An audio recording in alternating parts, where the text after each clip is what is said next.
বলেন সাংবাদিক সম্মেলনের উদ্দেশ্য। আজকে নাগরিক অধিকার মঞ্চের আয়োজিত এই সাংবাদিক সম্মেলনে আপনাদের প্রত্যেককে আন্তরিক অভিনন্দন এবং শুভেচ্ছা। আপনারা নিশ্চয়ই জেনেছেন, আজ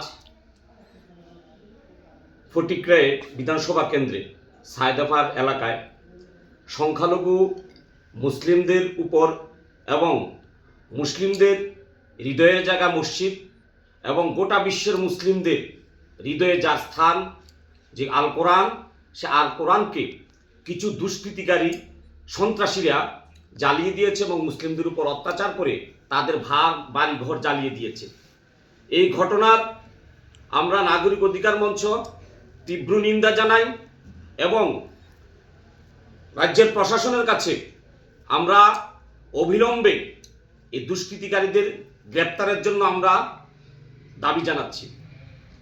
এই রাজ্য ত্রিপুরা রাজ্য হচ্ছে হিন্দু, মুসলিম, পাহাড়ি, বাঙালি সকল সম্প্রদায়ের মানুষের একটা শান্তি সম্প্রীতি জায়গা ছিল, কিন্তু বিগত 5 থেকে 7 বছর ধরে এই রাজ্যের একটা সম্প্রদায়ের উপরে বর্বরচিত একটা রুলারের স্ট্রিম রুলারের মতো চালিয়ে আসছে। কখনো বা বিলিনয়ায়, কখনো বা নিদয়ায়, কখনো রানীর বাজারে, কখনো বা পানিসাগরে, কখনো ধর্মনগরের কদমতলায়, গোটা রাজ্যে, কখনো বা উদয়পুরে, গোটা রাজ্যে সংখ্যালঘুদের উপর একটা বর্বরচিত একটা এমনভাবে আক্রমণ চালাচ্ছে সময় সময় করে। আপনারা নিশ্চয় জানেন 2021-এ পানিসাগরে এবং কুমারঘাটে বহু মসজিদ জ্বালিয়ে দিয়েছিল, গোটা রাজ্যে প্রায় 16টা মসজিদ। তৎকালীন আমরা নাগরিক অধিকার মঞ্চ বলিষ্ঠ ভূমিকা নিয়ে রাজ্যে প্রতিবাদ জানিয়েছি, কিন্তু আজও আমরা জানি না যে হজরত মোহাম্মদের উপরে যে গালি দিয়েছিল, মোহাম্মদ তেরা বাপ কা নাম জয় শ্রীরাম বলে, এই কথা স্লোগানকারীকেও আজও পর্যন্ত গ্রেপ্তার করেনি। রানীর বাজারের দুষ্কৃতীদের গ্রেপ্তার করে 3 ঘন্টার মধ্যে জামিন পেয়ে যায়। উদয়পুরে যে সন্ত্রাসীরা আক্রমণ করার পর 2 ঘন্টা জামিন পেয়ে যায়।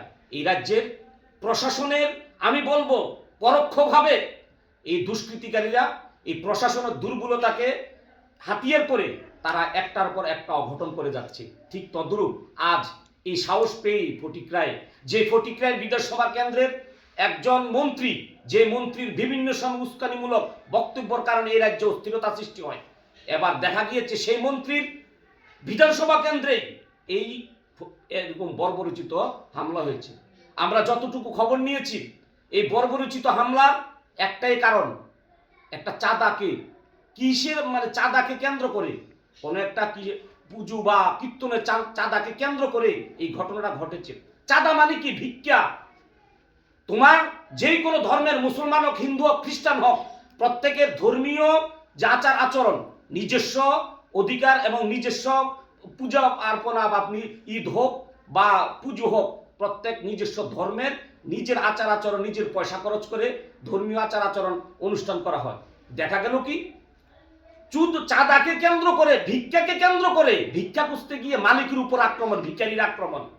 ভিখারিরা, আমি বলবো ভিখারিরা, আমরা নাগরিক অধিকার মঞ্চ বলছি, ভিখারিরা আক্রমণ করেছে মালিকের উপর চাঁদা খুঁজতে গিয়ে, চাঁদা কম দেওয়াতে। যে আমি যতটুকু জেনেছি, মুসাব্বির আলীর উপর আক্রমণ, উনি বলেছে আমি প্রত্যেক সময় চাঁদা দিই, আমরা এই চাঁদা আমি নিশ্চয় দেব। ওরা বলছে না, এক্ষুনি দিতে হবে। এই ঘটনাকে কেন্দ্র মসজিদের উপর আক্রমণ, মুসলমানদের উপর আক্রমণ। এই রাজ্য মুসলিমরা কি এসেছে নাকি? We are the citizen of India, we are the citizen of Tripura, we proud of as a citizen of Tripura. এই রাজ্যে সংখ্যালঘুদের নিরাপত্তার দায়িত্ব রাজ্য সরকারের।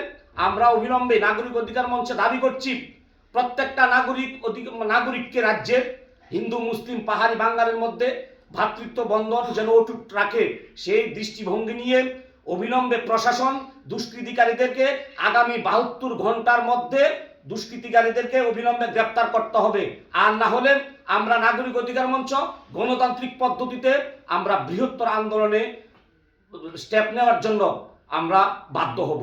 এবং পাশাপাশি প্রত্যেকটা রাজ্যে, প্রত্যেকটা দেশে সংখ্যালঘু নিরাপত্তার দায়িত্ব সংখ্যাগুরুদের। আমরা নাগরিক অধিকার মঞ্চ নিন্দা জানাই, বাংলাদেশের সংখ্যালঘুরা যেমন নিরাপত্তাহীনতায় ভুগছেন, তাদেরকে নিরাপত্তা দাও ওই দেশের সংখ্যাগুরুদের দায়িত্ব। দায়িত্ব ইউনিশ সরকারের। ঠিক তদ্রূপ এই রাজ্যে, এই দেশেও যারা সংখ্যালঘু তাদের দায়িত্ব দেওয়া সংখ্যাগুরুদের। এই রাজ্যের সংখ্যালঘুদের দায়িত্ব আমাদের রাজ্যের মুখ্যমন্ত্রীর। এই জন্য প্রত্যেকটা ঘটনায় বারবার একটার পর একটা ঘটনা ঘটে যাচ্ছে, কিন্তু দুষ্কৃতিকারী গ্রেপ্তার হয় না। গ্রেপ্তার হলো 2 ঘন্টার মধ্যে জামিন পেয়ে যায়। এই জন্য আমরা নাগরিক অধিকার মঞ্চ দাবি করছি, এই রাজ্যে শান্তি সম্প্রীতি রক্ষার্থে বলিষ্ঠ ভূমিকা নেওয়ার জন্য প্রশাসন এবং সকল সম্প্রদায়ের আমরা গণতান্ত্রিকভাবে যে এই ঘটনার নিন্দা জানিয়ে এবং গণতন্ত্র বিশ্বাস রেখে আমরা কোনো উশৃঙ্খলা পা দেব না। আমরা নাগরিক অধিকার মঞ্চ প্রত্যেকটা মানুষকে আমরা এটাই বলবো, হয় সংখ্যালঘু হয় সংখ্যাগুরু, প্রত্যেকই মানুষ, এই রাজ্যের মানুষ। আমরা বিগত দিনে যেভাবে শান্তি সম্প্রীতি বজায় ছিল, এভাবে যেন আগামী দিনে শান্তি সম্প্রীতি বজায় থাকে এবং পাশাপাশি উশৃঙ্খলকারীদেরকে যেই ধর্মের হোক, হোক মুসলিম, হোক খ্রিস্টান, হোক এই যে মানে সনাতন হিন্দু ধর্মের, উশৃঙ্খলকারীর ধর্ম হয় না, সন্ত্রাসীদের কোনো ধর্ম না। আমরা প্রকাশ্যে ঘোষণা করছি, ওরা দুষ্কৃতিকারী নয়, ওরা হচ্ছে এক ধরনের সন্ত্রাসী। ধর্মের নাম দিয়ে রাম কখনো বলে না অন্য ধর্মের উপর আঘাত করা। যারা জয় শ্রীরাম দিয়ে ধর্মের উপর অন্য ধর্মের উপর আঘাত করে তারা এক ধরনের সন্ত্রাসী। ঠিক তদ্রূপ আল্লাহু আকবার বলে কখনো অন্য ধর্মের উপর আঘাত করা, এটা একটা ধরনের সন্ত্রাসী। কোন আল্লাহু আকবার যেমন দেওয়ার কারণে কোন অন্য ধর্মের উপর আঘাত করে করার নাম সন্ত্রাসী, যেমন ঠিক জয় শ্রীরাম বলে কোন অন্য ধর্মের উপর আঘাত করার নাম সন্ত্রাসী। এই জন্য সন্ত্রাসী কখনো আমরা সাপোর্ট করব না। নাগরিক অধিকার মঞ্চ সন্ত্রাসী বরদাস্ত করবে না।